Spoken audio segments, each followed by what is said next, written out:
Welcome into the Paul Farrington Show. Paul, joined by Robert Ziggy Ziegler up at Harvard University with a sweet quarter zip on right now, Ziggy. Well, you were having a hard time remembering, so I decided to wear this. So that looks great. It looks awesome. My sister came down here to help us set up for a second, and first thing out of her mouth was, Ziggy, you look really sharp in that quarter zip. So maybe that's exactly what she said, word for word. Maybe Harvard Ziggy just might be up in his game across the board. Fashion, the new haircut, I mean everything. The setup looks great. The Wi-Fi connection's a little better, a little more distinguished now that you're up there in Boston, it seems. I mean, no diss to UVA, a fantastic institution there, but it seems like you've just raised your game a little bit.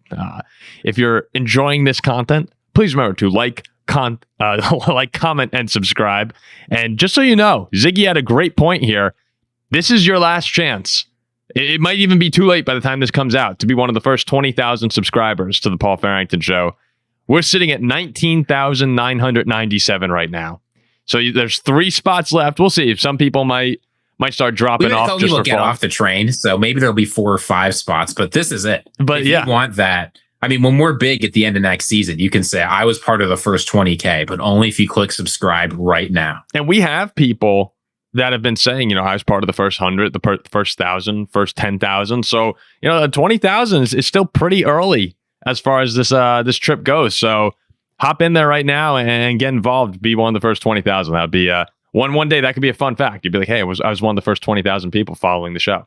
So I think people feel that way. Like, I was one of the first people to call into Howard Stern. Like, that could be you. Yeah, that could be you. That could be you. So we have a pretty fun show today. We're going to react to a couple of the family practices and the fan presented practices for the Packers and the Bears. And there's some fun takeaways from each one of them. Not particularly fun if you're a Chicago Bears fan. A little concerned there. We're gonna talk about what's going on with Caleb Williams and Ben Johnson. Some borderline concerning comments have been made. Later on, speaking of head coaches, ESPN, in the same fashion that they ranked the quarterbacks, running backs, all the position groups in the league, there was also a ranking that came out of head coaches and the coaching staffs in the NFL. Very interesting top 10. I would say a brilliantly listed top 10, Ziggy, if you would agree with me. So, I agree with number 1. The rest we'll talk about. We'll react to that. And then, as promised from last week, an NFL Mailbag segment. We have a bunch of questions from listeners. Of course, if you're a member, your question is automatically thrown in here. We'll get to that towards the end of the show. And Ziggy has a game. He has a list, apparently, that's been on his mind for a while. He wants to see if I could guess it, the top 10 of something. We'll see what that is. But Ziggy's been holding on to this for quite a bit of time. So without further ado, Ziggy, why don't we jump into it? And, I know that on the rundown here, we're at the Packers first. I actually want to go to Chicago because I think that is a more entertaining discussion and one that's probably going to get out a little bit more emotion here. Because Sunday, meaning by the time you're listening, it's 2 days ago, the Bears had a practice in front of 23,000 people at Soldier Field. Stark difference compared to the 59,000 who were in Lambeau Field. It was actually kind of funny seeing Soldier Field a little empty, really, for this Bears practice.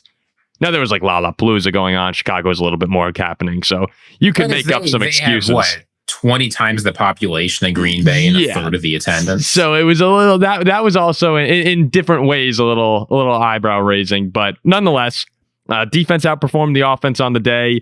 Caleb had, there were ups and downs, but Ben Johnson came out after the practice, and we've all seen the videos of, did you see the video of Caleb throwing at the passing targets, and he misses every target and then goes like, damn it, and like throws his hands up in the air.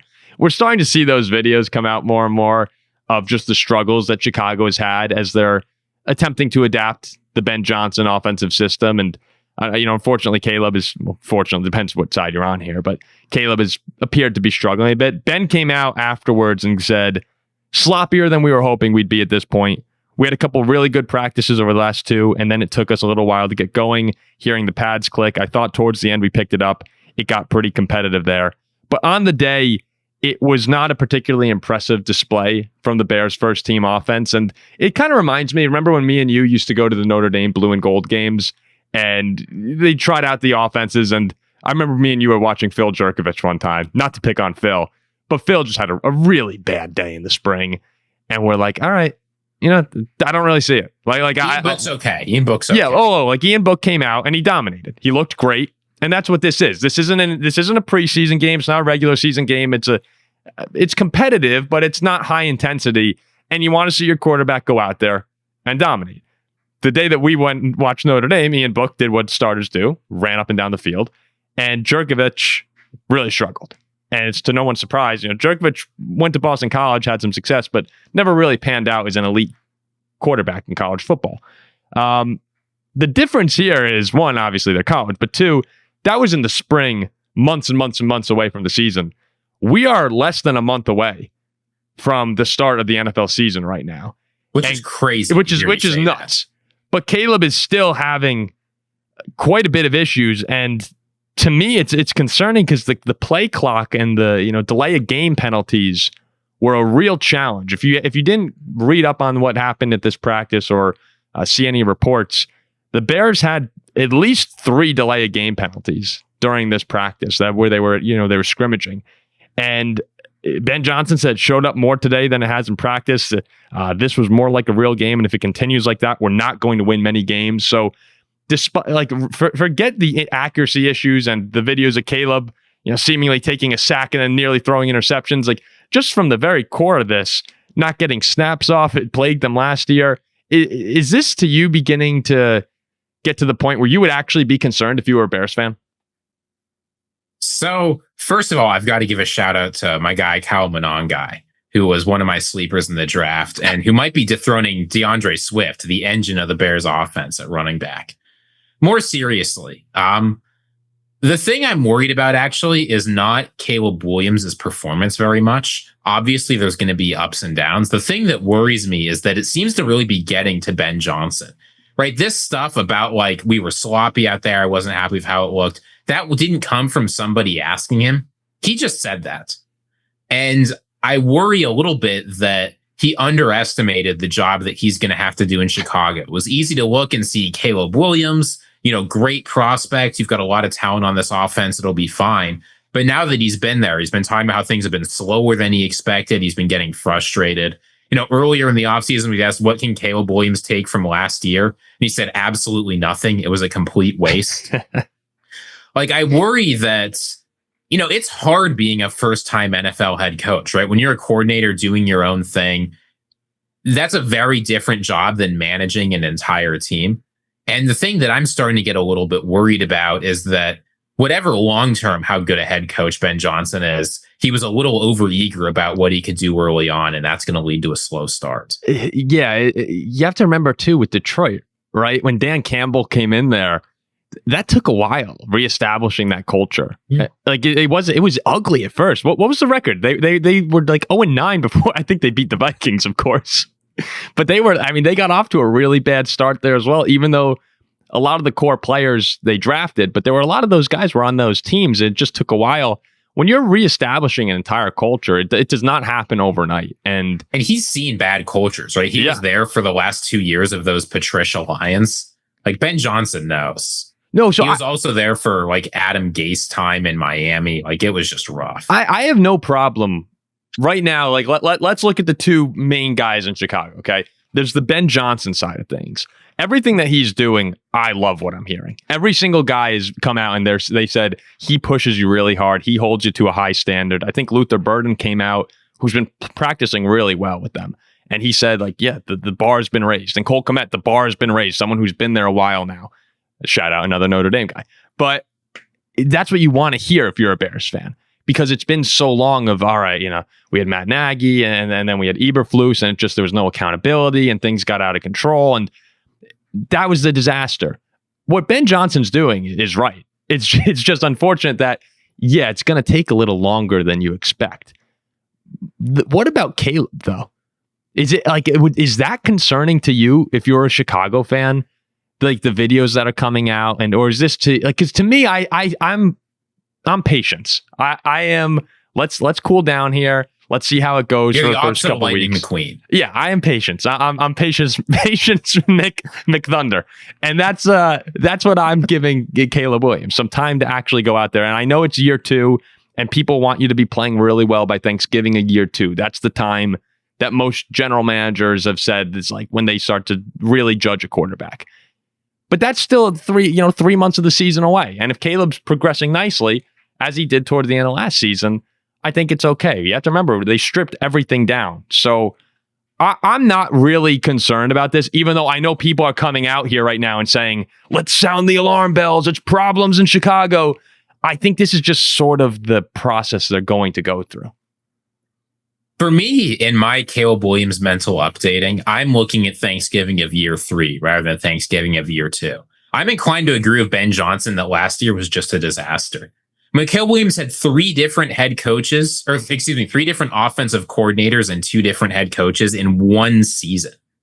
Like, do you realize that, like, NFL teams, most of what they spend their offseason doing is installing new packages and updating the offense for all the coordinators that left. Yeah. Caleb Williams, they hired a bad coordinator at the start. Then they replaced him. Then they replaced that guy in the middle of the season. So it's impossible, I think, to learn very much in that kind of situation. So am I worried about Caleb Williams? Not really. I still think he's talented. I still think he had a fine rookie season. Like, his rookie season, people are often acting like it was terrible. It wasn't. He threw for 20 touchdowns, 6 interceptions, and 3,500 yards. Now, some of that was garbage time. He came alive a little bit more towards the end of the season, but, like, that's not terrible. It wasn't Bryce Young. So I think you need to be more patient with Caleb just because. I'm sorry, Bryce Young had a much worse rookie season. He did. You must admit. No. He absolutely did. He absolutely did. Bryce Young had one of the worst rookie seasons we've seen from a longtime starter in his rookie year. Yeah, but number 1 pick too. Yeah. With respect to Caleb Williams, I think you have to be patient with him. And I think Ben Johnson deep down knows that. But it has got to be frustrating to see a team with so much talent just not executing the basics well because they've never been coached on how to do it. Lincoln Riley sure isn't coaching Caleb Williams on the basics. Whatever happened last year certainly didn't help. I actually think that it's great too that Ben Johnson's coming out and saying these things though. Now, if he came out and said Caleb's job's in jeopardy, or if he came out and said something like Caleb really needs to fix this or else, this is the National Football League, that I think is a dumb thing to say. But he's just saying we're sloppy. We need to improve. Everything the Bears fans want to hear. Now, like, I know we don't talk a lot of baseball here, but here in New Jersey, as a Yankee fan, Aaron Boone gets a lot of heat because he'll come out and say everything we want is right in front of us. And Yankee fans get pissed off. And you actually saw John Boy Media came out and they were interviewing Boone, and we're like, Aaron, we're on the verge of missing the wild card, and you keep coming out and saying like everything's in front of us. We know that. We want to see the results. And eventually when you give those sorts of answers, fans and media start to ask questions. They're like, all right, well, can we just address, like, there's an obvious elephant in the room here that we just stink. So I actually like that Ben Johnson's coming out here and saying, we need to fix this. And Caleb Williams is someone too. You mentioned Lincoln Riley. How many times in Caleb Williams' career do you think he's had a coach like where he's not kind of in charge? Like Caleb, I know he wasn't in charge at USC, but he also kind of called the shots to a degree. And this is a coach who is holding him extremely accountable. I mean, I think that's very good for Caleb's growth. Even think of the draft. Remember, Caleb's coming out and I might not want to be a Bear. Like Ben Johnson doesn't take crap. And that's what this organization really needs. So I think you're fine to just calm down a bit if you're a Bears fan, and don't go crazy listed because everyone's going to come out and say it's a big problem. But let's call it a big problem in late November if it's still an issue. Let's not. It's August. Yeah, at the end of the day, you want Caleb Williams to play a very different kind of football than he did last year. Like, people sit back and wonder, why is Caleb Williams throwing so many borderline interceptions? Because they're trying to train him to not take 70 sacks again. But this is where we have to also be fair, Ziggy, is that there are some of these plays that are leaking out. And again, sometimes you have the bad plays will go viral on social media and you're not seeing all the good stuff. But there have been a number of plays where you're going, wow, all right, throw the football. Like, get rid of the football. Yeah, I mean, but there have also been plays where you think he got rid of it too quickly or that was aggressive. Yeah. Like, it's practice, right? At the end of the day, you cannot overreact to bad plays you see in practice, especially when you're trying to build this guy from the ground up. You're trying to build an offense from the ground up. You're trying to build skills and competencies. That's always rough. Anybody who's ever started something serious knows, like, the beginning's the hardest part. So just let it happen. Yeah. But I think this could look ugly in the beginning of the year.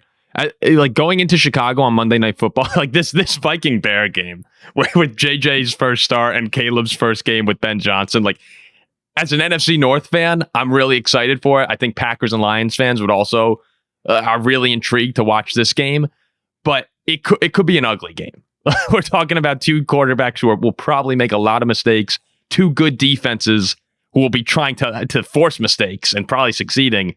But I wouldn't be surprised if, these delay of game penalties and the extending plays, if that lingers into week one and is beneficial for us at the very least. But, Caleb Williams, arguably his best game of the entire season last year was against the Vikings. He really turned it on late in that game. That was that was late Caleb playing awesome.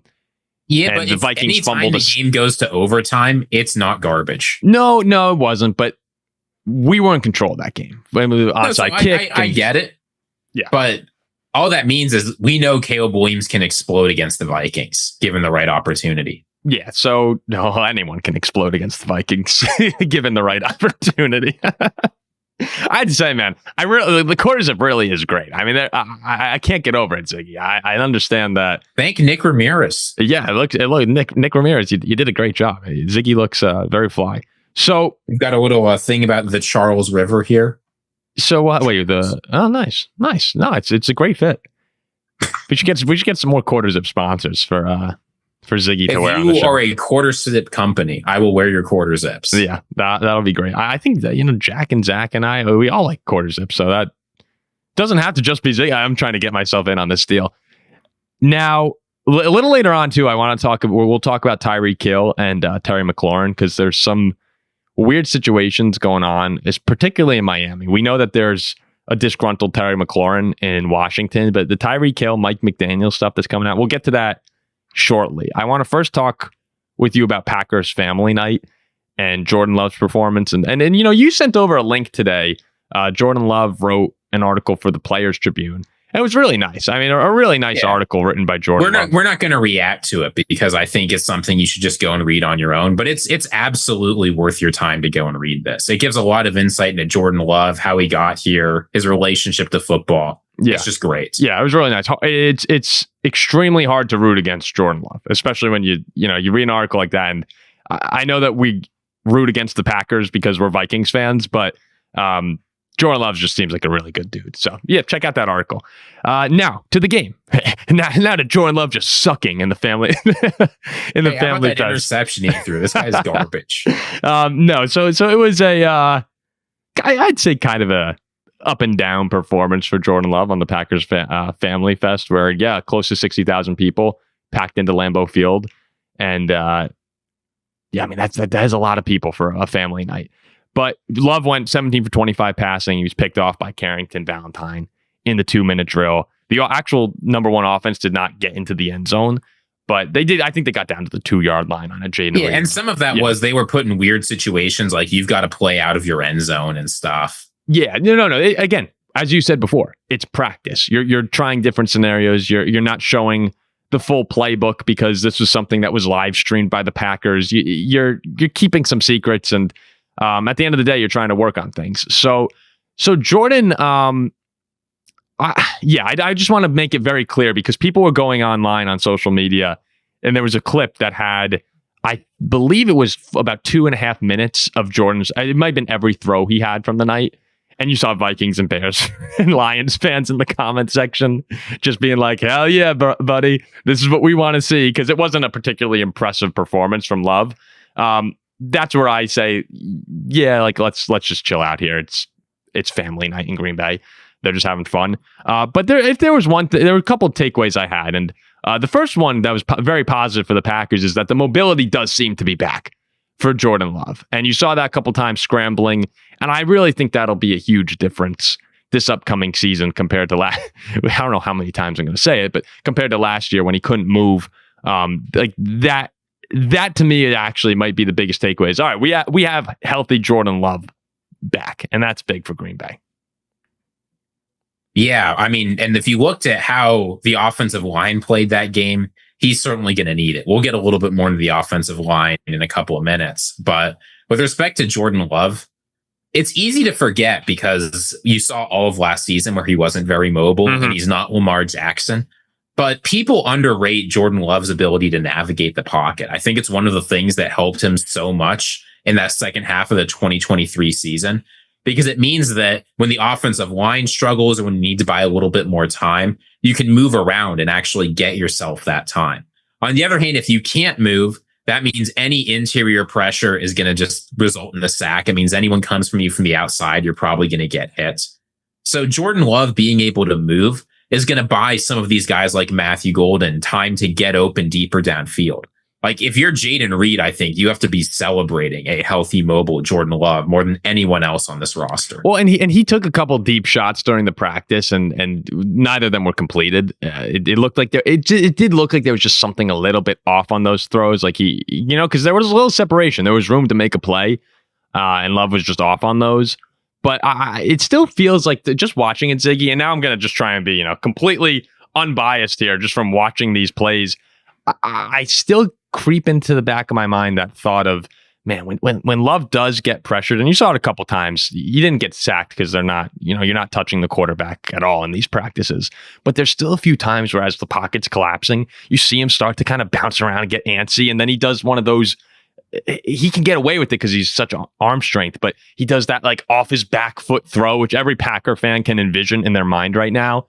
And a few of them came like really close to being intercepted. Or really gave an opportunity for the secondary to make a play on the ball. And when we watched the Vikings play him last year, I love seeing those throws. But if I'm a Green Bay fan, I'm like, oh my gosh, that's one thing that I'm not a coach, so maybe.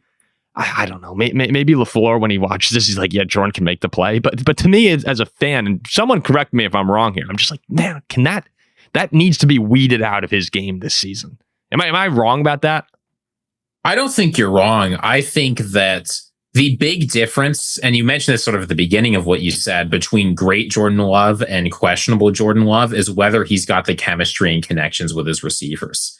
And I think that's why we're relatively early on into the NFL training program. Like preseason, like training camp started 2 weeks ago, a week and a half ago, and we've got until the start of September. There's 3.5 more weeks left. But when Jordan Love and his receivers are on the same page, the timing is there, the routes are there, he doesn't make those huge mistakes because he has confidence in his guys and he knows where they're going to be and when they're going to be there. Right? That's why he was able to throw only 2 interceptions and like 30 touchdowns over half a season. It's because if you know where your guys are going to be mentally and you're prepared for that, I mean, that's what guys like Aaron Rodgers did so well, right? Aaron Rodgers, he could just take a glance at Devontae Adams and he'd know if in 5 seconds where Devontae Adams is going to be. Yeah, that was sick. Oh yeah, but I just mean like not on that level, but you saw some of that with Jordan Love and the receivers in the second half of 2023. So I think more time practicing, just like it helped back then, is going to help them this time. But it does need to actually get there before the season starts. Because if they're not ready week 1, like with this schedule, you have to be ready to play your first week. Is Love going to play against the Jets on Saturday?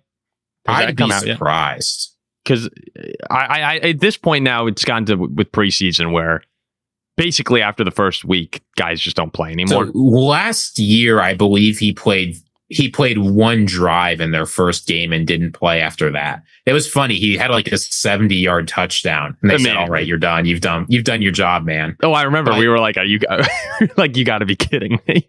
Maybe he'll get 1 drive. But in general, I don't think it's come out exactly what's going to happen. But Jordan Love is not a guy who plays much preseason. Yeah, it's really funny from the past, Ziggy. And I guess this is kind of before you started really getting into football. But when they had 4 preseason games a while back and, guys would play, it like ramped up each game. Like by preseason week 3, you played about a full half of the starters. And week 4 was the only week where you didn't see your guys on the field. And now it's completely different. And I mean, I guess we're seeing that with across sports in general, right? And the All-Star games, people don't really take too seriously except for the NHL, who did the phenomenal job with the 4 nations. But yeah, I mean, preseason now, it's still fun for the fans. I was going to say diehards, but for big fans to watch, like, these practice squad guys and these practice dudes who are making a push for the team and rookies. But as far as actually seeing your your first team out there. That really doesn't happen much, other than maybe one drive, like you said. So, like the first look at Jordan Love might actually just be against Detroit on September 7th, the 4:30 Fox game of the week. I also think, what do you think of this rule? I don't know if I want to talk about like 2023 Jordan Love anymore. I don't think it matters anymore. Oh, but it was so fun to watch him play. No, I mean, well, whoa. I'll tell you this. Wait a second.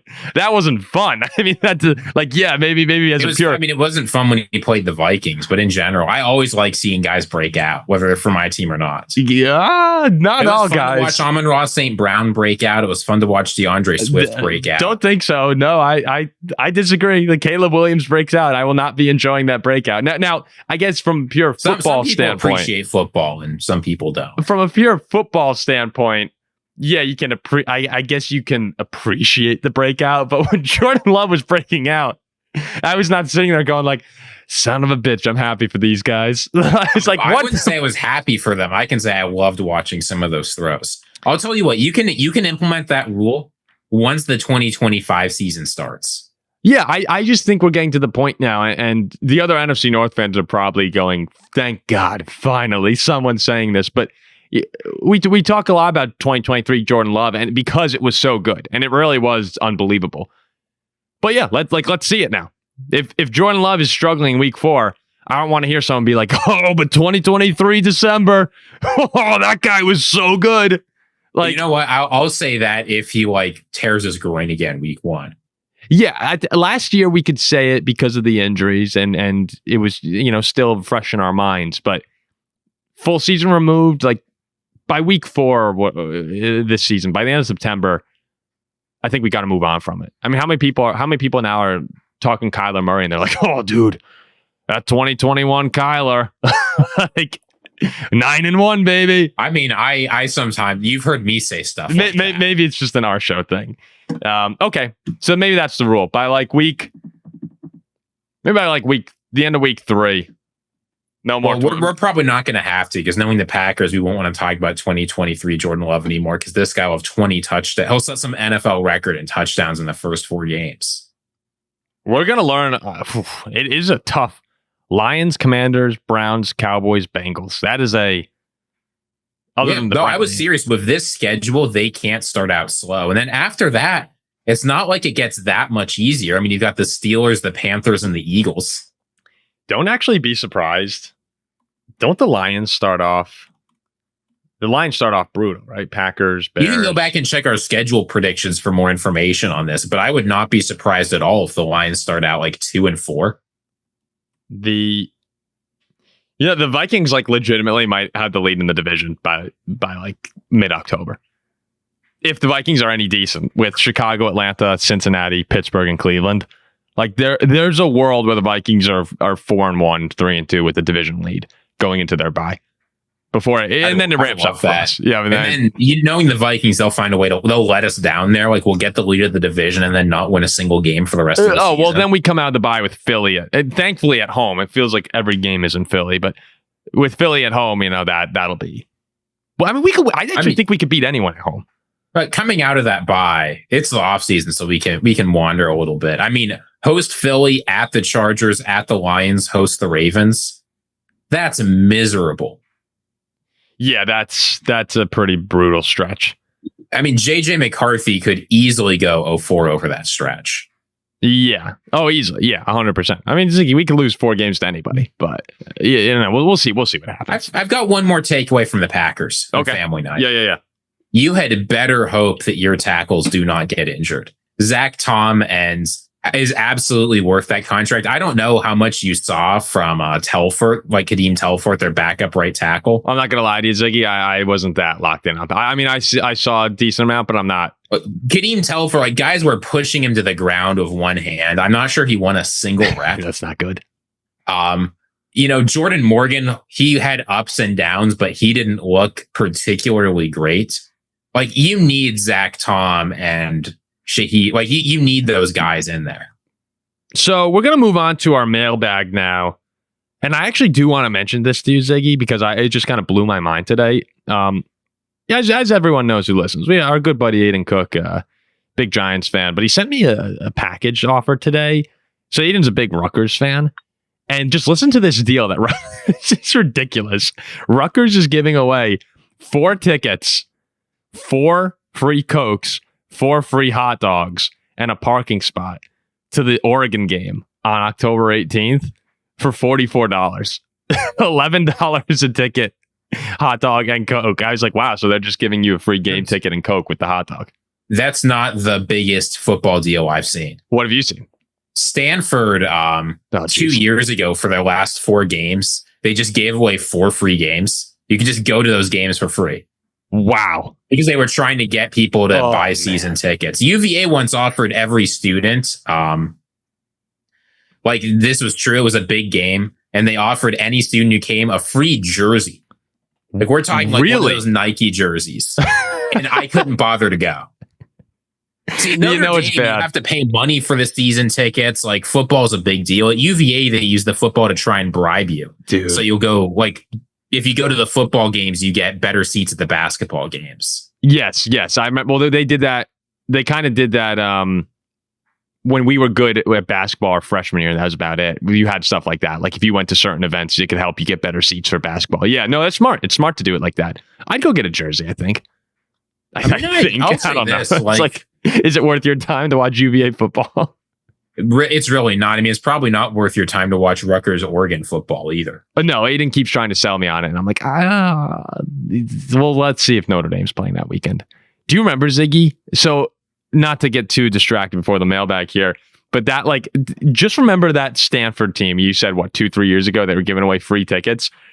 As much as I love Marcus Freeman as the head coach, he does still have this like kind of looming afterthought of, we have lost to Marshall. We lost to Northern Illinois last year. We did lose to Stanford as well with that season. They were giving away free tickets. The national championship appearances kind of washed that away, but it still kind of lingers for me once in a while. That Stanford game that we lost, I was actually on the Hudson River that night.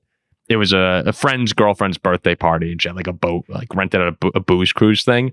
And I'm looking at the score of Notre Dame Stanford. It's like, oh my God, it's like 17-3 in the third quarter to the Stanford Cardinal, who are giving away tickets. And there was a moment where I was like, I might just jump in the Hudson. Like they like picked off they picked off Drew Pine for like the third time. It's like, oh my God, that's not going to happen this year because Notre Dame just added a veteran transfer quarterback for Aru. Did we? From the University of Alabama. Who? Tyler Buckner. He's back to quarterback, baby. No. He's playing QB for us because when Steve Angeli left, Marcus Freeman said we need experience. So Tyler, you're no longer a running back. You're back to QB. Oh God, when we almost lost to Tulane, that was the worst moment of my career professionally when we were doing the live show with Kyle Hamilton's show after. And can you tell that story on air? I think our viewers would find it funny. Oh, it was just like, so we worked really hard there's a little pub right across the street from Notre Dame that we set up to do a live show after we were supposed to. Who was on the show? Like, what was the show? It was Kyle Hamilton, Cam Hart, Connor Radigan, and KJ Wallace. All 4 of them played for Notre Dame. All of them had like different stories too, which was kind of cool. Kyle's the star. Cam's like, converted cornerback or receiver to cornerback starter. KJ was like, working his way into the rotation, and Connor's a walk-on. And we were basically, it was week 2 or 3 of the season, and we had just launched the podcast. The volume, it was really cool for anyone who didn't work in sports media. When NIL launched, there was kind of this massive scramble to acquire talent. On one particular day in like July, whenever it happened, it was like, okay, like let's list out 10 athletes that we want to target in college. And like, Livy Dunn's name was there. We actually got Bryce Young. Kyle made the list. And we were launching the new show called Inside the Garage, and I moved back out to Indiana after graduating to do it. So we have this live show at a bar, and we thought it'd be really cool to no other show that we had could do a live show like this. So we flew in a guy to help me out, and we set up all the audio, so we had speakers, and it was going to project out, and we were supposed to beat the crap out of Tulane. Come in high, all the fans were going to be super pumped. We'd giveaways, signed footballs, whatever. Like mid-third quarter, it's like 13-13. And I'm like, all right, like this is not looking great. And last second, something goes wrong with the tech and I have to drive over to Best Buy. I left the game at the end of the first quarter. It looked like we were going to dominate. And as I'm driving over to Best Buy, like two lanes like in position to Wasn't it Toledo? Toledo, I'm sorry, I'm sorry, Toledo. I try to block it out in my brain. But I don't blame you. As I'm driving over to Best Buy, it's like, fourth quarter now, Toledo actually ran in a touchdown to take the lead. And had the guy just gone down at like the 3-yard line, they could have kicked a field goal and won the game, but he ran in the end zone. So we got the ball back. I'm like, shit, like we spent a decent amount of money on this. And I'm in the car listening to the student broadcast of Notre Dame football parked outside the bar that we're supposed to be in. And who is the Jack Cohen, the former Wisconsin quarterback, leads us on a game-winning drive. I checked the ESPN metrics. After that touchdown was punched in, ESPN gave Toledo a 95% chance to win that game. There's a minute left. Oh, it was a minute left. And I'm like, oh my God. Like one, you have to remember, I'm a Notre Dame fan. Hurt, by the way, his finger's dislocated. Yeah, I'm a Notre Dame fan. So I'm like, season's over. We just lost to freaking Toledo. And two, who on earth is going to want to come to a live show with Notre Dame? Like, I know that Kyle's not going to want to come. I know the fans aren't going to want to come. And Jack Cohn goes on this monstrous game-winning drive, and I'm just in my car like, yes, freaking Your career out. mied have ended if you hadn't done that. Yeah. So we're setting up in the bar, and I just feel like two gigantic hands on my shoulder, and it's Kyle Hamilton's like, dude, way too close. And then we don't need to get into how the audio failed, and people are saying like, isn't your company called The Volume? And it's just a horrendous failure. But nonetheless, that was that's a pretty funny insult, I have to be honest. Oh yeah, phenomenal insult. But it was, I don't know if people enjoyed listening to that or not, but there are a lot more stories we could have. Yeah, people sometimes say that they want us to like tell stories about ourselves. Well, here you go. Here's your story. Yeah, there you go. Let us know what you think in the comments. So actually, should Paul work for a company called The Volume if he can't get the volume on live stream right? So we won't talk about this too long, but the coaching poll that came out, we'll go through the top 10 here. They ranked the coaching staffs for NFL teams. Coming in at 11, we'll give the one honorable mention here, were Dan Campbell and the Detroit Lions. Last year, they ranked second on this list, but given the loss of the coordinators, that knocked them down, quite a bit here. And I guess that 11 seems like a fair spot to be, would you say? I think it's too low. Yeah. You're acknowledging what they've done. Go through some of the teams above them, but I think that they've got one of the 3 or 4 best coaches in the NFL. And as long as you've got that, one of coordinators that don't suck, and I don't think these coordinators suck, you have a top 10 coaching staff. Period. Okay. Yeah, no, and hey, that's a fair enough thought. So some of this is like Ben Solak's bias is seeping in here a little bit, but we'll see who else. Yeah, I'm just gonna run through 10 to 1 and we'll then react. 10 were the Packers, 9 were the Raiders in year 1 with Pete Carroll, 8 the Eagles, defending Super Bowl champions, 7 the Bills and McDermott, who McDermott gets a lot. He is in a weird spot in Buffalo when it comes to perception of him, because half the time people are praising him, half the time people are like, might be time to move on. 6. Wait, do you remember that like Tyler Dunn piece? Yes, I do remember that piece. That was crazy. 6 the Broncos with Sean Payton, 5 the Rams, McVay, 4 Harbaugh. When I say Harbaugh, I mean the Ravens, John Harbaugh. 3 San Francisco with Shanahan. 2 Andy Reid and the Chiefs, knocked down from their number 1 status last year for the number 1 ranked coaching staff in the NFL. Kevin O'Connell and the Minnesota Vikings, up from the number 10 spot last year. So of those 10, I mean that's awesome. Like when we were looking at head coaches, we're also considering offensive and defensive coordinators. Brian Flores, I think, is playing a significant part of that. Yes, he absolutely is. And it's still kind of amazing that I can't believe we held on to Flores again. So, all right, we're not going to talk too long about this, but did you have any major takeaway from that top 10 list?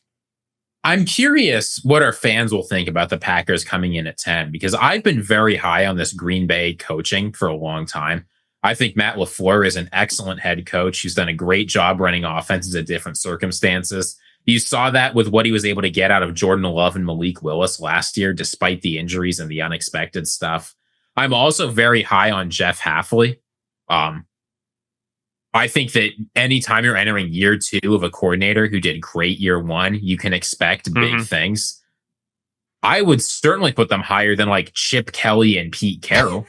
I'd probably put him higher than Sean McDermott and Joe Brady. I'd definitely put him over Sean Payton and Vance Joseph. People actually, love probably not Sean Payton and Vance Joseph. I think you can argue it up to.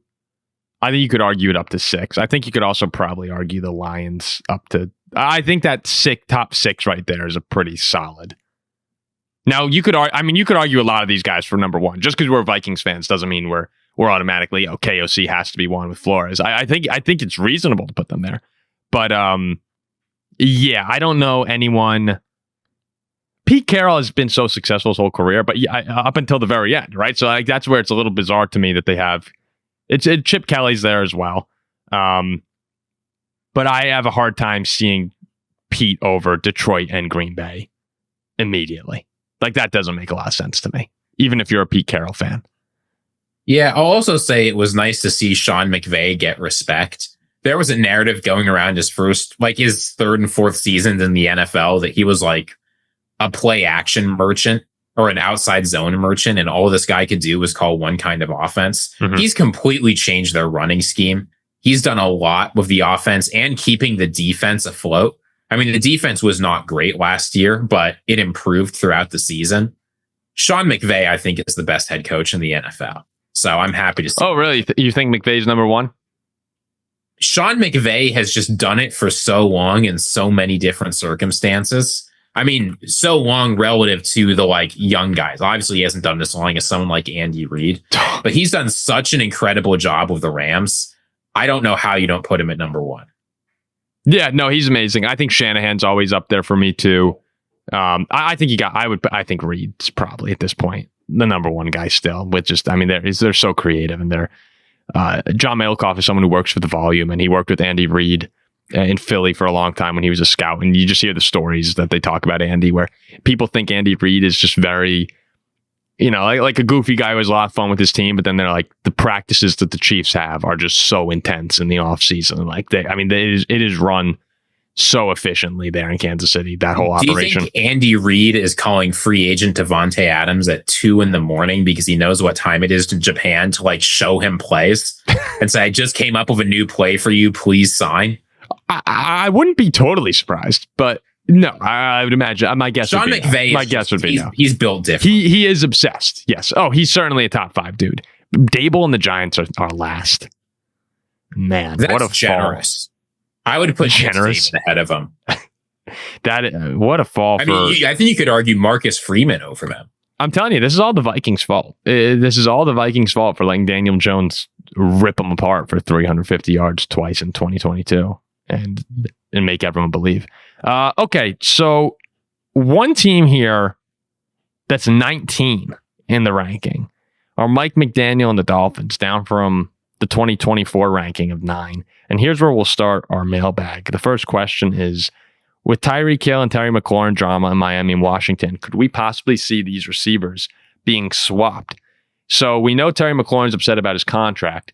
Tyreek Hill, well, of course, there were the comments at the end of last season after the Jets loss where Tyreek came out and was like, I'm out of here. And he kind of said, for lack of better terms, these guys suck. I got to get back to winning. That's pretty much what he said.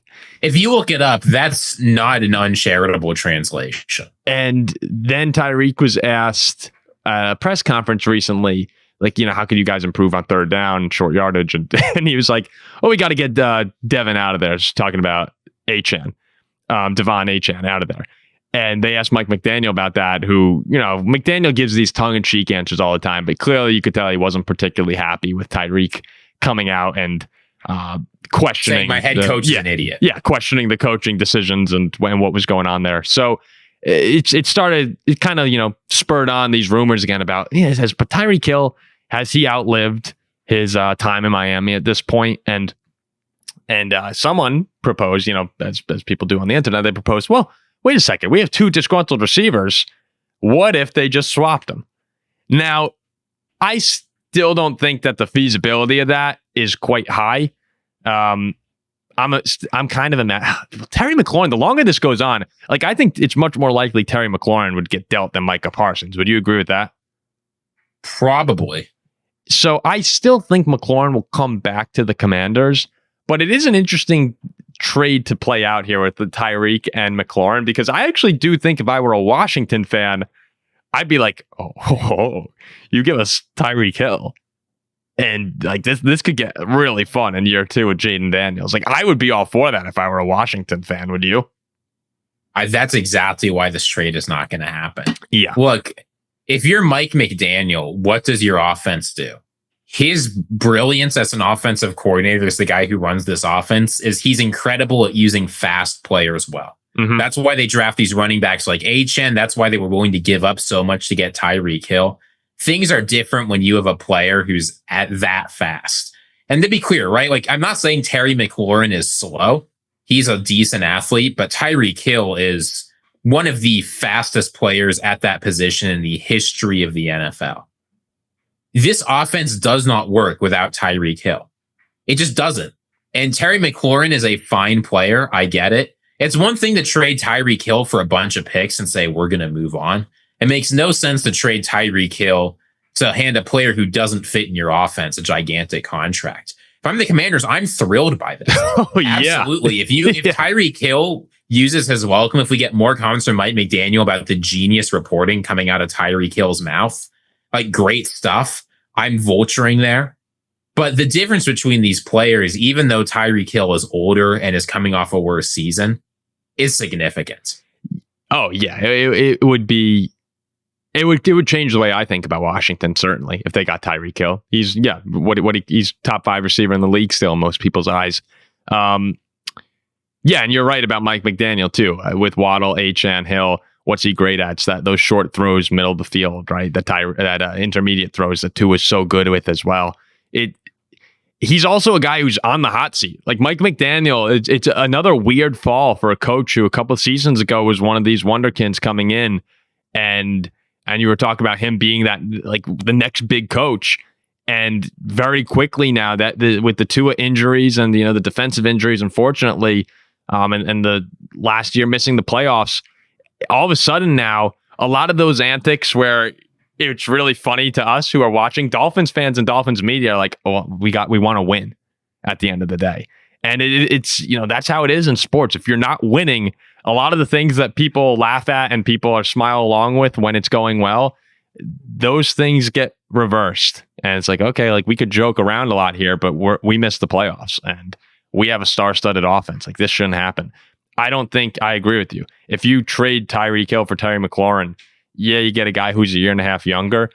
But despite what Terry McLaurin might think, that is a pretty significant skill drop-off for the Dolphins. Terry McLaurin's a great receiver. He is a top 15 receiver in football, but he's not a top 5 receiver.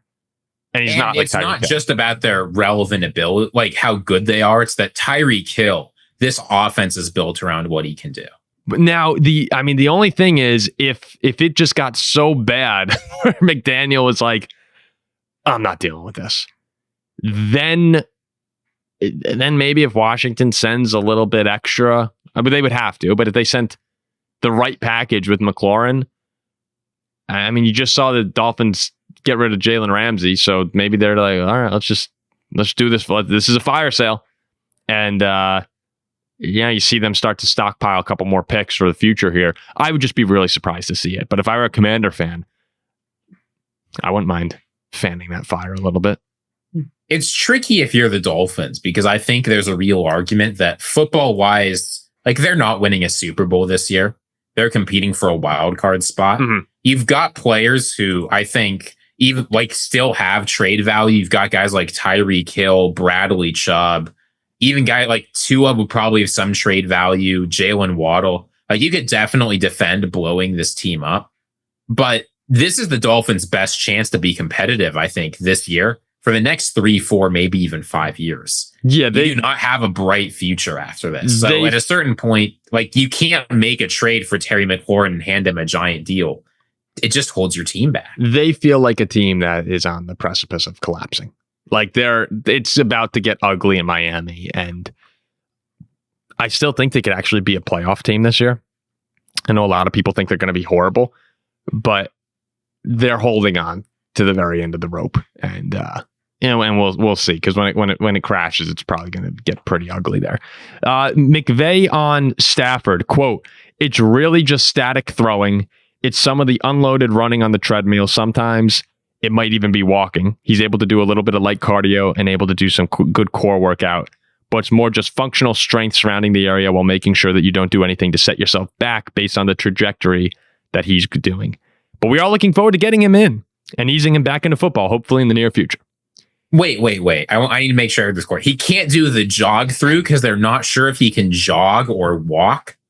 It certainly doesn't That's what that sounds like. It doesn't seem like Matthew Stafford's back is in the best of shape right now. And we brought this up, 2 weeks ago, when it first kind of became a story of, we'll see. Matthew will get ready to throw towards the end of training camp. And then that turned into, it's just going to take a little bit more time, but he should be good to go week 1. And now it's like, all right, he's on the treadmill and that's some progress. So we've talked about the issues that back injuries can lead to, and like how they can linger and get, they just get worse and worse. They're tough. They are very tough back injuries. But now we're here on recording August 4th, show coming out August 5th. And it doesn't seem like this is getting better. So at this point, I'm still not in panic mode if I'm a Rams fan, but I'm giving this, like, if in 2 weeks it's not, Matthew Stafford's like throwing the ball, and it's like, all right, then we might have a real problem on our hands here. This is a guy tough as nails. I don't want to question Matthew Stafford's toughness, but he's been injured a lot lately, and he missed a season because of this recently. So because of injuries. So this is, if I'm a Rams fan, this is now officially on my radar. I'm out. I'm out on the Rams. Matthew Stafford has seen a back specialist twice in the past 2 weeks. He keeps going in there for stuff. At a certain point, even if Matthew Stafford is able to play, like, reporters asked Sean McVay if Stafford will be ready for the regular season, and McVay said, "I don't want to give a timeline." They are not sure if Matthew Stafford can start week 1. He's week to week. That does not bode well for the rest of the season, because I'll tell you this, I've never played in the NFL. You can sort of tell from looking at me. You look good, though. You do look good in the Harvard quarter zip. I do not think that getting absolutely blown up by a 250-pound defensive end from behind improves your back. I mean, maybe it's like in an animated movie, right? It might be you get tackled just the right way and your back straightens out perfectly and now you're healthy again. That doesn't happen in real life. I mean, Tom Brady, after getting in a car accident, said that felt less bad than a sack. Like, this hurts. And back injuries, of any injury the human body can get, it's the most nebulous. It lingers the most. You have no idea where it's going to go. I'm taking the under on the Rams win total. I'm out on this team. The win total's already dropped down from 10.5 to 9.5. People in Vegas are panicking over this news. If Vegas is panicking, I'm panicking too. I also think, as far as, who's your backup? Jimmy G? Yeah. Stetson Bennett, if he can, I'm not going to say that, but come on. As far as the division goes too, we'll see. I think Stafford will be okay for early season. But I don't know. But Sean McVay doesn't know. It's fair enough. But I also do think that the 49ers are going to win 12 or 13 games this year. So any time that Stafford's out, as far as winning that division, as for the view that I'm taking on this is critical, because it's going to take a really good year to win that NFC West. Not because I particularly think the teams are great, but because I think it's an easy schedule, and that if San Francisco stays healthy, big if, but if they stay healthy, they're going to win a lot of football games. So I don't doubt the Rams' ability in the playoffs to get hot at the right time. That's why I think Stafford's the best quarterback in the NFC, is he's shown time and time again in a one game, like a winner go home situation. He's probably more valuable than the other guy in an NFC game. But of course, it's always easier when you have those games at home. So the Rams window here is closing quickly with Stafford gets older. It's not this is not good. as far as them getting a second Super Bowl in this run. And let's be clear, in your first 3 weeks, week 1, you play the Houston Texans. So Danielle Hunter and Will Anderson are coming to town. Week 3, you go to Philadelphia. Matthew Stafford might not walk out of Philadelphia alive if he's going in there with an injured back. Like Jalen Carter, like imagine you're struggling with your back or whatever, it hurts. Do you know how much Jalen Carter weighs? 315. Exactly. He weighs 315. Oh, is he actually? Yeah, exactly. Or Sweet. Jordan Davis gets to you, right? Like if Jordan Davis weighs 340 pounds. I was going to say 345. Yeah, he's lost like 25 pounds, so he might actually get to you now. But like those guys will I'd quit. This is why I can't be Matthew Stafford, right? Matthew Stafford tears out his shoulder and then continues to throw the football. If Jalen Carter looked at me while I had an injured back, I'd quit. Yeah, that's rough. So now we continue the mailbag from KCB. He says, not to blatantly steal a question format from another show, but what's more likely? JJ McCarthy throws for 3,000 yards or Caleb Williams throws for 4,000? There's an easy answer here, folks. Yeah, I'm going JJ. Yeah, and if JJ McCarthy doesn't get hurt, I don't understand how it's possible for him to throw less than 3,000 yards. What is that? That's 176 yards a game. I mean, that'd be really bad. I mean, there's a chance he throws for 2,000 yards to Justin Jefferson. Yeah. Well, what did Darnold had? What did Sam have last year? A lot. 4,300. Yeah, I think that. I think saying that JJ going for like 3,500 is probably closer. You know, that's what Caleb had. His over under is 35. Caleb's is 37. Yeah. So I feel pretty confident in JJ should. I mean, if he's not now, I had a flashback when I saw 176 to like Christian Ponder against the Seahawks. And I think it was like 76, not 176. Let's continue on here. From Skittish, he says, hey guys, I'm a big cheesehead, but love the history of the NFL and the NFC North. Who is your guys' favorite all time from each of the teams in the North? Thanks, love the show. Do I have favorite? Do I have favorite from the other teams? Well, I've got some favorites. Go ahead. My favorite Lion, without question, is Theo Riddick. Yeah, okay. Let's hear the next one. What? What's your problem with Theo Riddick? No, I just think I know where this is going. Who else? Give me your favorite Lion. Give me your favorite Lion. Are we going to say in my lifetime? Right. Let's just say my life. It's better if you've seen him play. Okay. I really enjoyed watching Calvin Johnson, and I think a lot of that was because they sucked. So like they didn't annoy me then, and he was just amazing. So Calvin Johnson's my favorite Lion. Bear? Do you have a bear? We'll move on to the Bears. Yeah, do you have a bear? The Bears. The Bears are a little more. We're just going up in terms like who pissed me off over the course of time. So it sounds like you've got someone in mind for the Bears. No, I actually do have someone in mind, but he also destroyed the Vikings, and so I don't like. I always thought Devin Hester was a lot of fun. Yeah, I think that's who you've got to pick. Devin Hester would be probably, I don't know, like who else would be in the discussion? I thought Brandon Marshall was awesome. DeAndre Swift? No, yeah, no, I don't really like a lot of it. Like Peanut Tillman was like a pain in the ass. You know, like I liked Briggs and Erla, like all those guys. Was like, oh god, we had to deal with these dudes again. I'll go Hester. He was just so electrifying. And then I guess that takes us. Well, let's do the Vikings before we have to really, suffer. My favorite Viking. I know he's a complicated person, but Adrian Peterson was my favorite Viking, and I love Percy Harvin too. Adrian Peterson on the field is, yeah.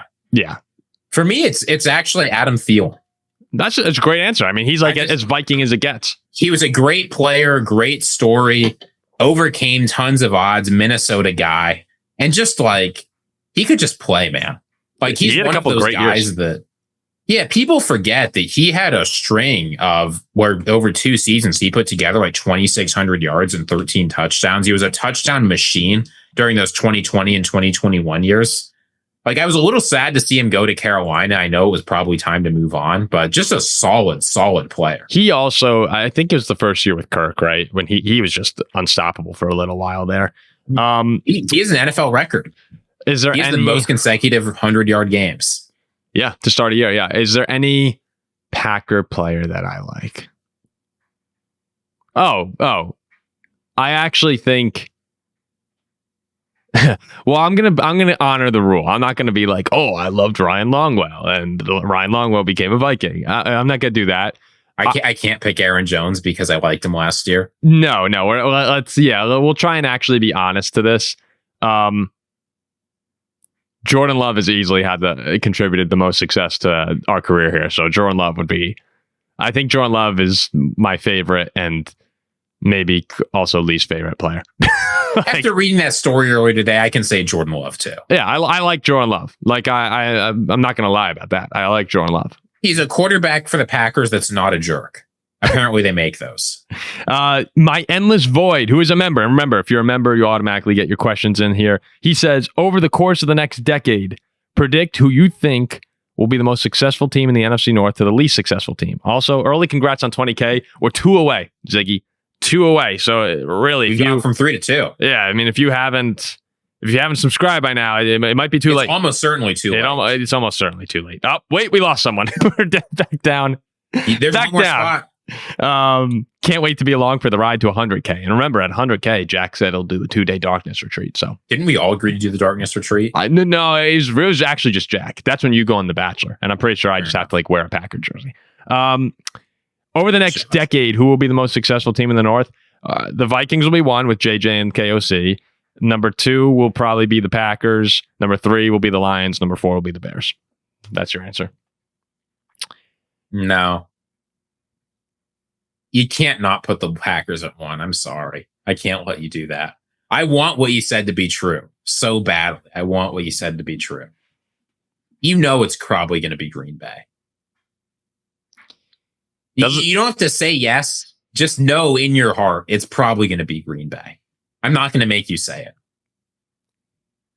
Eric Wallace, who's also a member, says, if the Steelers were in the NFC South the last 7 years, do you think they would have won a playoff game by now? Looking like Isaiah Simmons is the steal of the offseason. Any better value in the NFC North? It's too bad Jack's not here for this. Steelers in the NFC South. I actually don't know. They've made the playoffs every year in a harder division. Yeah, making the playoffs hasn't been a problem. Like I don't think. Well, I guess last 7 years. Hold on, 7 years. That takes us back to. Was that there have been some bad NFC teams you've gotten to play too? So they're probably like the 3 seed. A couple of those times. Was there Steelers record by season? I'm trying to remember. They had one final year there with Ben where they started off really hot and then completely fell apart. That was that 2017 or that was 2020, I think, because they were 12-4, and I think they started off. Yeah, they lost the wild card to Cleveland that year, right? Yeah. Because that was the year that they were like 9 or 10-0, but everyone knew that they weren't actually that good. So that goes back to 2018. I don't think any of those. I mean, that 2020 team was probably the best, or maybe one of the 2019 or 2018 season. Let me just real quick. You actually got my interest with this NFC South winner by season. I want to see. Was there one of those years in 20? So not last. I think honestly over the last 2 years, no. With Baker, you're not winning the division. You definitely don't win with Brady. Oh, and that was the Saints. Yeah, no, they'd be a wild card team every year, and they'd probably lose every single season. So it'd be just the same thing. So yeah. I don't think it would happen. Eric also says our member only videos coming. We're working on that stuff right now. We're doing our whole content map. Yeah, we actually have some pretty fun ideas. I love how I'm like, we actually have we do have some pretty fun ideas coming out.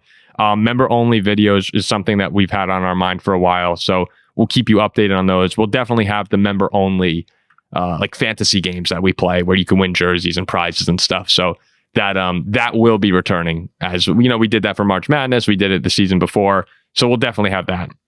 James Library, another member, says, if you ran an organization that was performing poorly and just hired a new coach and GM together, how many seasons would you give them to turn around the organization?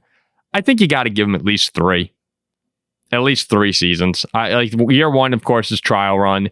Year 2, you want to see some improvement. And then in year 3, if that's when it starts to go south, like if it's staying bad and you're not seeing the right signs, that's when I think you could start to consider a move. For me, I think that when you're talking about giving owners and or GMs and coaches leeway, you've got to look at what they're doing and what their strategy is. Yeah. Because I think like of what the Bears did back, and obviously it was never going to work of like the Nagy regime, but they sort of did everything right, and that they like traded players for picks. They like added stuff. Like besides the Khalil Mack debacle where they need to compete, once it was clear things weren't going to work out well for them, they did all that. And then they got punished for not winning games, even though they traded everything away. So it's just, you have to look at the team and think realistically, does it make sense for us to try and compete? Or should we just sell off our guys? And if they're selling off their guys and they've got a plan that makes sense, I'm going to keep them around for a while. The Bears have also actually kind of been on that 3, like John Fox 3 years, Nagy 4, Eberflus into the year 3. Like that's kind of, I think you give them 3 years, but you have to see where things are going. It's that of course is true. John Schmidt says, after watching Sterling Sharp's induction into the Hall of Fame this weekend, who do you think is the most deserving Viking not to be in the Hall of Fame? For the Packers, I'm going with Mike Holmgren. I think it's Jim Marshall, who just passed away. It's kind of crazy that he's not in the Hall of Fame. You could also argue Kevin Williams. I think Kevin Williams will get in. But Jim Marshall, it's actually outrageous that he's not there. Yeah. Like the answer was Chris Carter before, because Chris Carter took forever to get in. That was like you remember the ESPN song? Like, put the damn man in the Hall of Fame. I remember that as a kid. Yeah, Jim Marshall's ridiculous that he's not in. I mean, maybe not like the dominant stat numbers of some of the other defensive ends, but like one of the best captains in the history of football, played for the Iron Man thing is no joke. I mean, he was amazing. Like Does Adrian Peterson count? No, because he's going to get. I'm not counting because he's not eligible. He'll get in when it's his time, assuming. Yeah, because like he'd be the best answer. Viking not in the Hall of Fame. Yeah, I'm trying to think of any other. I think those are the 2, Jim Marshall and Kevin. Is Hutchinson's in, right?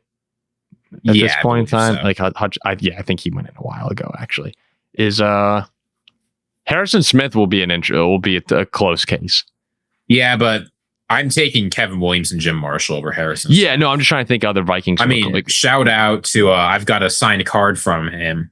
I mean, trading card. Chuck Foreman could absolutely be. Oh yeah, my dad. I bet was yelling that one in the car. No, Chuck Foreman's a great pull. Thank you, Bob Farrington, for introducing me to this man. Yes. Oh boy. Chuck Foreman. My dad said he was Marshall Faulk before Marshall Faulk.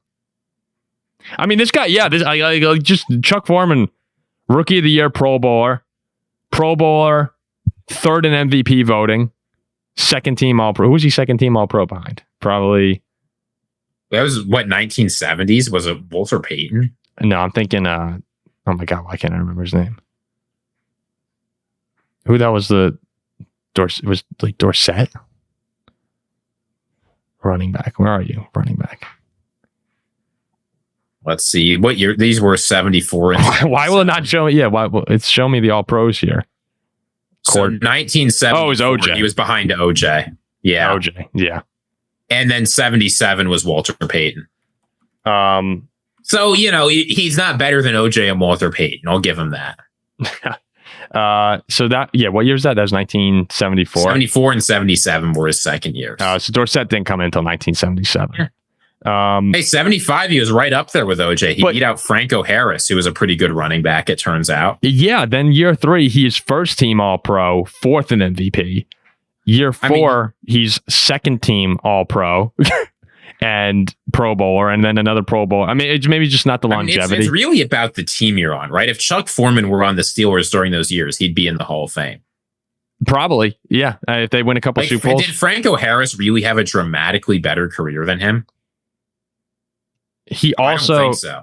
He also kind of came up. Well, where's Franco Harris? I mean, Franco Harris got so many playoff games, right? Because he got to play for the 70s. I don't know. Franco Harris did it for so much longer here, Ziggy.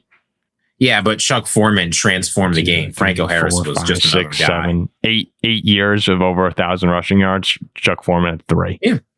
I mean, Franco Harris he got to play for the Steelers. Like Chuck Foreman by age 28 kind of started to decline. All right, we'll continue. This is why our mailbags take forever. It's turned into Chuck Foreman versus Franco Harris. Okay, all right. We'll be a little better here. Simonson says, which teams will? I'm sorry for the mispronunciation. Everyone knows I suck at these. Which teams will win the NFC North Week 1 matchups, and will those wins mean more than just the win? Will they set the tone for the rest of the season? So we'll have our prediction show coming out pretty soon. We might have some pretty big time guests coming up pretty soon. So we'll hold the prediction for the games. Although, I think the Vikings are going to win. I think the Lions are going to win. No, I think Green Bay wins. Yeah, I've flipped my tone on that. Flipped the switch. That one feels much harder. I think the Vikings are going to win.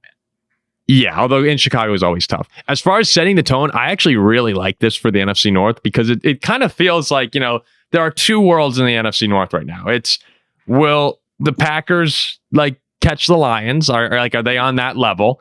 And then it's, will the Vikings or Bears be up on that field as well, as far as competing for the division? We all agree. We all think the Packers are going to compete for the division. And a lot of people think the Vikings will. Some people think the Bears will. But I think that there's obviously less confidence. The betting market shows that too. And that's why I'm excited about Vikings Chicago, because it's the initial one of okay, who's better? Let's just see which one of these teams is in a better position right now. And if the Vikings go in week 1 in Chicago and get that win, I'll be feeling pretty good about them saying, all right, yeah, maybe we have a lot more work to do, but maybe we could be that third contender. That's the game, I think, that will really affect things internally. Externally, we know that there's going to be media narratives for how these games go, right? If the Lions lose, it's going to be they were carried by Ben Johnson. If the Packers lose, it's going to be Jordan Love sucks. But we know both those teams are good, I think. They're probably both going to make the playoffs. I'm not super worried about that. Internally, though, if you're the Vikings and the Bears, you don't really know what you've got in these quarterbacks and in these offenses and in these teams. If they both come out and look solid, I think there's not much to make of it. But if one of them stinks, if Caleb Williams really struggles against this Vikings defense, if JJ McCarthy really looks like a guy who was carried by the Michigan offense, it could that could actually, I think, affect things internally in addition to just the media narratives. So that's the game to watch, I think, if you're looking for momentum and impact. Packers, Lions, we know those teams are good. Yeah. Second question from Simonson was, is Caleb actually bad in training camp, or is Ben Johnson demanding too much? Is Ben actually a good coach, or did he just have the perfect circumstances in Detroit? I think Ben Johnson, as we said during the segment before, is demanding the right amount from Chicago. This is the culture that needs to change, and if you're not willing to come in and demand change, then it's not going to happen. So I have no problem with that at all. I think he's a good coach. I think he had a great situation in Detroit. That team was ready to win. It was professionals. Those were hungry dudes and very skilled. And that's why it's going to take some time to get the Bears going.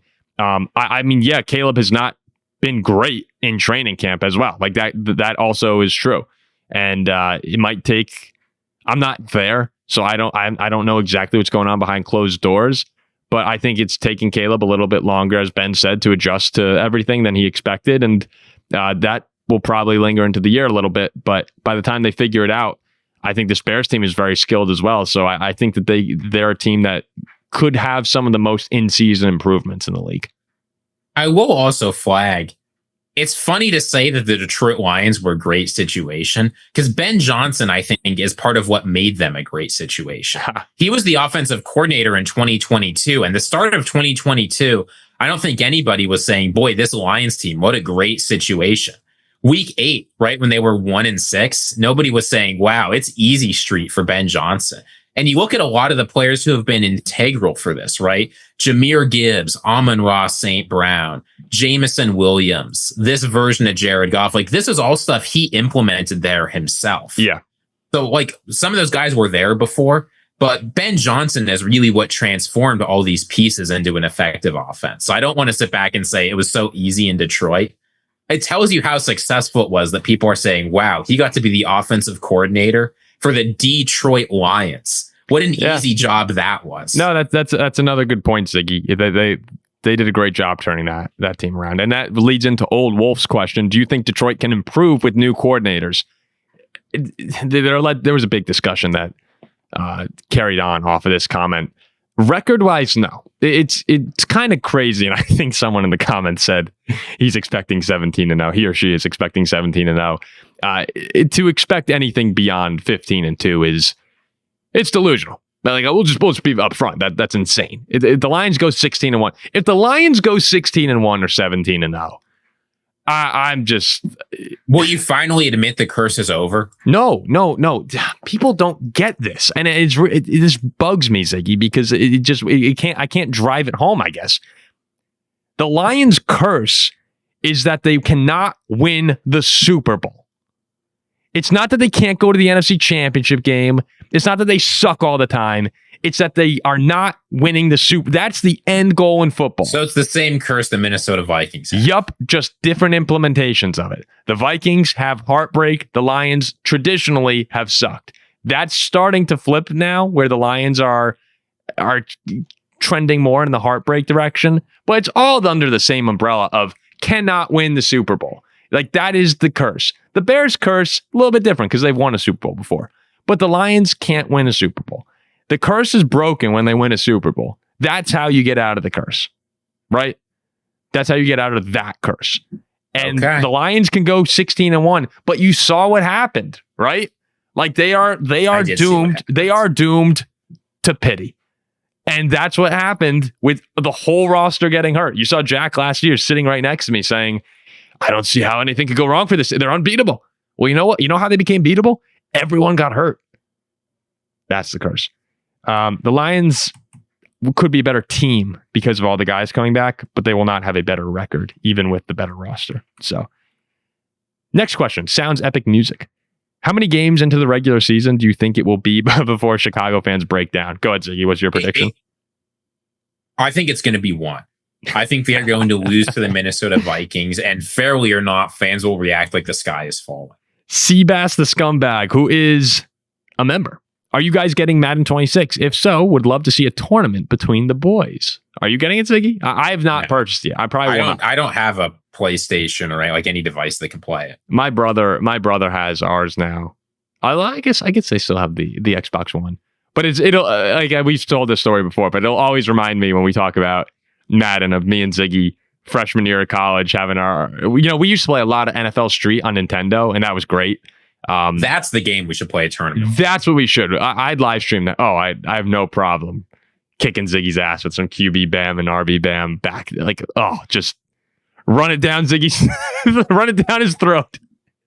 And we used to have great games, though. It was a lot of fun. And we trade back and forth who was king of the street in the dorm. We did play Madden. Really, I think it was one time. We played a couple games. One time. And going into it, I have to say I was quite confident that I was going to beat Ziggy. And he just destroyed me. It was like, I think you were the Falcons or you're the Steelers. And it was the Falcons and Steelers were the two teams. And Ziggy was just running all over. Like, I couldn't stop him. And, I remember chasing him, and it's like, my God, his people are like 2 times as fast as mine. And we finished the game, and Ziggy wins, 30-10 or whatever it was. And I'm baffled too. I'm like, what's going on? Yeah. And we go to start. I'm like, I have to rematch you. And we go, and my game mode was on like all Madden, and Ziggy was on like rookie or regular, which for anyone who doesn't know, when you have the setting on rookie, it means that's the skill level of the players that you're playing. Like the AI guys. Yeah, the computer characters. So that's why when I was running after Ziggy, my guys were like 3 times slower than him. I was like, you gotta be kidding me. And then we played a really good game. I think I won a close one. Won. But it was a good game. So yeah, maybe a street tournament would be really fun. We have 3 questions left. One more from Seabass, who said Micah Parsons requested a trade this morning. So this was a couple days ago that he put this in. Parsons has had Jordan Love on his show multiple times and tries to recruit him constantly. Is this the missing piece to make the Packers a Super Bowl team? It would be. Yeah. You can go back if you want a really detailed analysis. We've got like a 30-minute video on it we put out when the news broke. But our basic answer was, if I'm the Green Bay Packers, I'm giving up almost anything I can do to land this guy. I was surprised. A lot of people say like he disappears in the playoffs, so he's not worth trading for. That whole Cowboys team disappeared. It was not a Micah Parsons problem. I'm doing whatever it takes to get this guy. Yeah, and I saw some Lions fans, I think, came after us because of the trades we were proposing. What was it, like Terry and Arnold and Jameson Williams or something? Whatever it was. Yeah. I mean, Packers fans did too. They saw like Romeo Dobbs as untouchable. Yeah, no. And I don't think there are two players I think are untouchable on that Packers roster. And it's Jordan Love and Zach Tom. What, because of the contract? I think tackles are very, very valuable. Yeah, other than that, I'm willing to give up basically anything in a Micah Parsons. You could trade Zach Tom. You could trade a right tackle. You could trade a star right tackle. But Jordan Love is the untouchable one to me. But I mean, if you, to each his own. as Jack texted me this morning when he said Katy Perry is better than Taylor Swift. To each his own. I don't think people are truly grasping how great Micah Parsons is. The ones who disagree. Like, remember the Khalil Mack impact that Chicago had when they got him from the Raiders? It's like, what do we have? We had like 18 sacks or something that year. He's just a game wrecker. That's what Micah Parsons could be like. So you want him on your team. Final two questions we have from Chad Leslie. He says, what are the odds that Ziggy comes out as a Packer fan by the end of the season? Plus 4,000.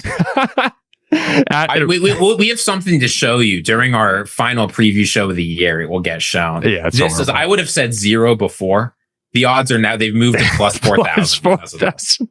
Rev T Laser says, hey guys, love the show. My question is, when is Paul going to admit that he's a converted Packers fan and that he truly thinks that purple is a dumb color for a football team? That's a 0. We can all see it in his eyes when he talks about Jordan Love. That's a 0. I mean, there's no chance. I was actually speaking about this with my dad the other day, and I was like, have I occasionally in some games, like where it doesn't impact the Vikings, been like, yeah, this would be beneficial for the channel if the Packers won?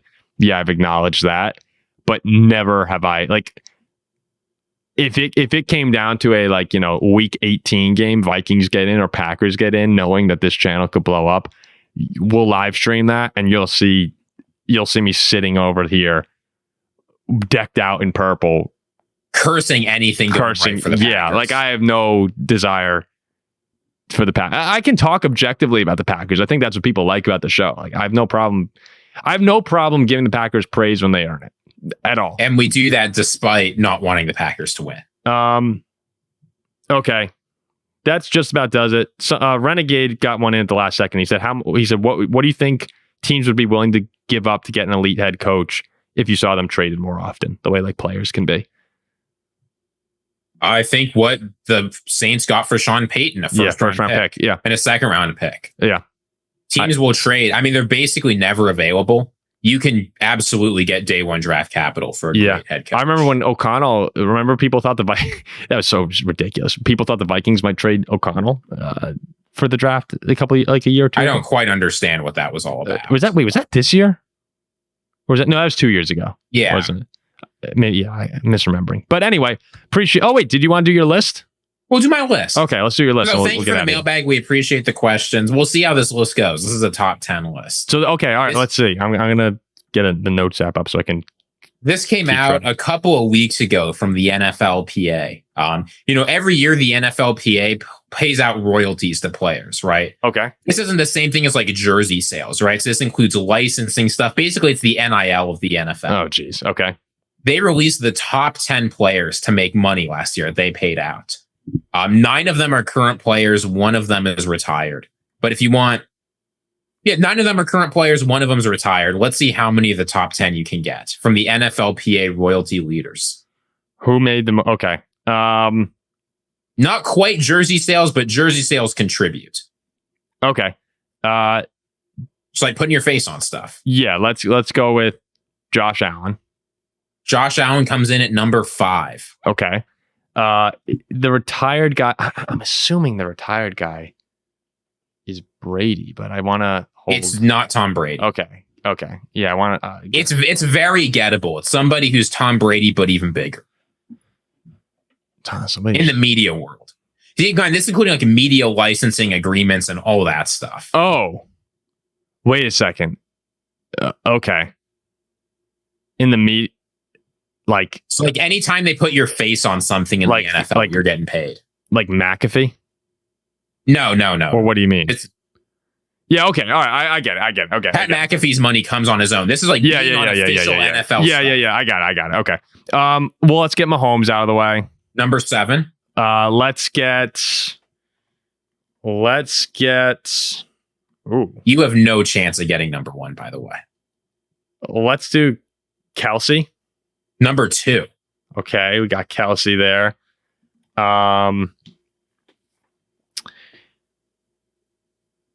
Is this like players? You said, right? Yep, these are all NFL players. They're all very recognizable NFL players. None of these guys are obscure. Okay. Well, I'm trying to think like who like they're like trophies or awards named after people. It's not trophy or award stuff. Okay. So we got Kelsey, we got Josh, we got Mahomes, Lamar. Lamar is not on the list. Real. All right. So I'm going to count that as my first off of it. Lamar's not on the list. I don't know about see, this is where it gets a little tough for me. I'm not sure about Burrow and you have to think too about media markets here, right? Yeah. So let's go with Dak. Believe it or not, no. I think because Dak was hurt for a lot of it. He's not on. Bitch. All right, hold on. I really gotta lock in here. Lock in here. Think. No, I got this. I got this. Okay. I got this. All right. I really need to get my act together. Start thinking about California. Yeah. There's a few California guys on here. Okay. Man, I did not assume between the Rams, Chargers, is Purdy? Number 9. Okay. Purdy. So Purdy's there. Let's go. Not the only 49er on the list. Yeah, let's go with it's gotta be McCaffrey. Number 6, Christian McCaffrey. Okay, McCaffrey. So you've got Kelsey at 2. You've got Allen at 5, McCaffrey 6, Mahomes 7, Purdy 9. I'm trying to think of who the older player is going to be. Who's on?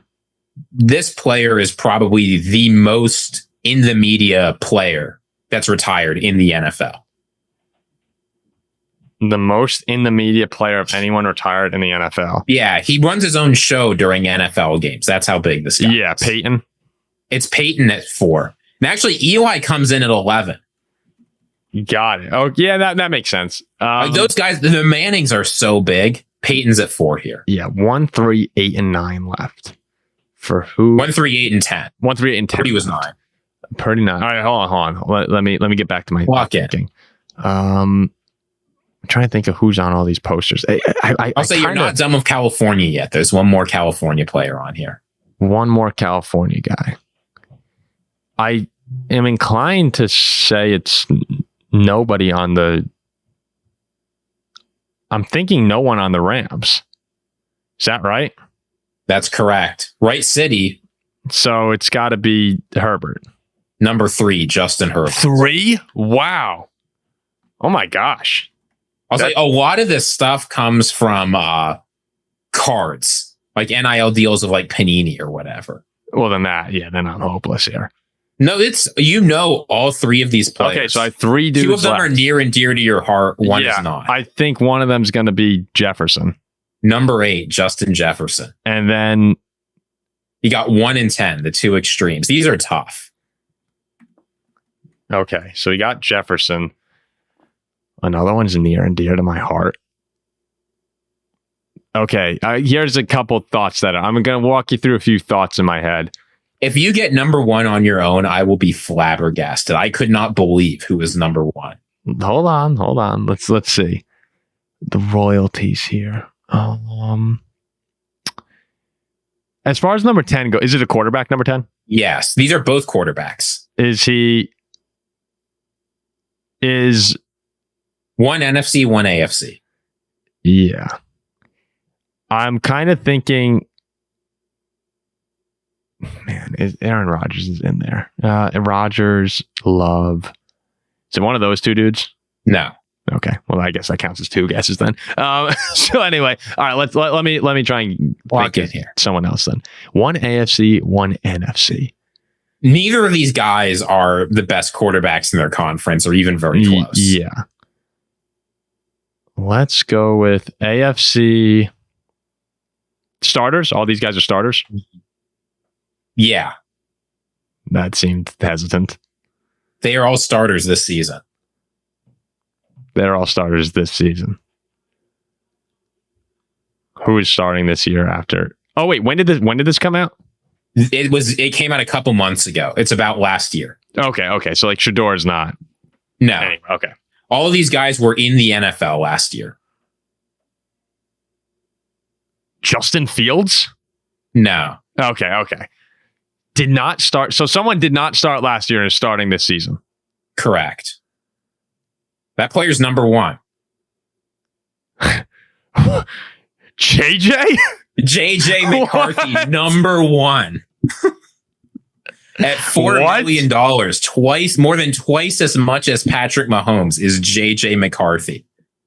What? They stuck JJ McCarthy's face on like 1 million trading card boxes. Are you kidding me?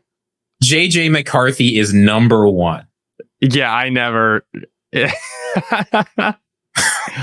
then the AFC guy, Burrow. Trevor Lawrence. Okay, that was. I actually thought Lawrence might have been one. This whole list was just me wanting to see your reaction to JJ McCarthy number one. That's wild. Yeah, I never would have thought. He's a bigger name than Travis Kelce, Peyton Manning, Justin Herbert, Josh Allen, Patrick Mahomes. Imagine you're Justin Jefferson, right? And your teammates making 3 times as much as you on this crap. And you're probably sitting back saying, I'm making 35 a year. I'm good. But it just shows how crazy these, trading card fanatics are. No, not just. Oh yeah, that for one, but just like how much money you can make even beyond football. Like these deals are crazy. JJ McCarthy has not played a snap of football, and he's guaranteed $30 million. Yeah, that's sweet. Should have kept playing football. I shouldn't have quit in 3rd grade. All right, we'll wrap it up there. Ziggy, long show, but I think that was good. I think hopefully people enjoy it. And by this time, hopefully we're at 20,000 subscribers. I mean, we're 2 away again. So if you made it here and we're not at 20,000, you got to click that button. Yeah, please. Come on. Please. We have a graphic made. Like we're ready to celebrate. So, but and again, if we're over 20,000, I mean, we could drop under. So it is really funny. Feel free to click the button. We're talking like, it's amazing how like, the brains are wired where like when we look at these numbers, it's like we're 2 away from 20,000, but still we're like, oh, we need to see that 20. It's still awesome. The 19,998. You just don't feel the satisfaction level. But thanks to everyone, really, for we'll do a bigger thanks once we actually hit the number. But appreciate everyone who listens and subscribes and engages with the channel. It's really cool for us. It means a lot to us. And we never thought we'd even get this far doing the podcast. So it's a lot. It's really cool for us to have this experience, and everyone who listens makes that possible, makes it cooler than we imagined it would be. So thanks to everyone. We'll have a bigger thank you when we officially get there. But it's been great. So we'll be back on Thursday. It's unbelievable the support you all have shown us. So we appreciate that. Yeah, hopefully quarter zip sponsorship by Thursday. And Ziggy, we'll see what Ziggy's wearing on Thursday if he looks as good. But clearly he's upped his game. So I feel like this is a nice shirt too. I mean, maybe we're just elevating our fashion on the show. Could be. I'll probably be on in like a sweatshirt. See you soon.